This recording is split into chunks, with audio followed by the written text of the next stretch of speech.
एक quick market check. America के markets 2% से भी ऊपर की तेजी मेंटेन कर पा रहे हैं जब मैं ये रील बना रहा हूं, और इंडिया का market almost all time high achieve कर चुका है और लगातार 3 दिनों से एफआईआई भी बाइंग साइड पर आ रहे हैं। ऐसा क्या कुछ बदल रहा है उसको थोड़ा सा डिस्कस कर लेते हैं। सबसे पहले बात करता हूं अमेरिका के मार्केट्स की। पिछले कुछ दिन पहले ही हमने रील बनाई थी कि अमेरिका में सबसे बड़ा शटडाउन था अब तक का, जो कि 43 डेज तक चला था, और इस कारण से मार्केट पैनिक में है। शटडाउन जब से खत्म हुआ था, क्योंकि ये डेटा आने वाले थे, तो मार्केट वेट कर रहा था कि एक बार डेटा की क्लैरिटी आ जाए फिर वो रिएक्ट करें। इसलिए आपने क्रिप्टो में प्रॉफिट बुकिंग देखी, आपने यूएस मार्केट में प्रॉफिट बुकिंग देखी, और सेंटिमेंट काफ़ी खराब थे।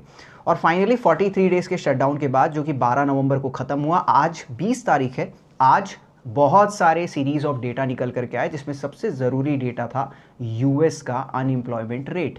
और वहाँ पर भी उम्मीद की जा रही थी कि 4.3 के एक्सपेक्टेशन थे कि ये रेट 4.3% के आसपास आएगा, लेकिन जो आंकड़े निकल करके आए वो और ज़्यादा आए, यानी कि अनएम्प्लॉयमेंट अमेरिका में और ज़्यादा है। अब ये तो खराब खबर हुई, लेकिन खराब खबर पे मार्केट चीयर क्यों कर रहा है? मार्केट इसलिए चीयर कर रहा है क्योंकि क्लैरिटी नहीं बन पा रही थी कि फेडरल रिजर्व दिसंबर में रेट कट करेगा या नहीं।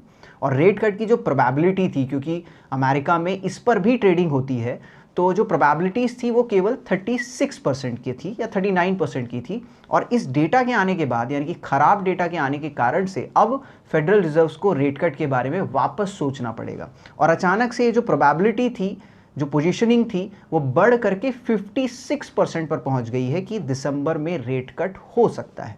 और इतना ही काफ़ी था मार्केट को चीयर अप करने के लिए।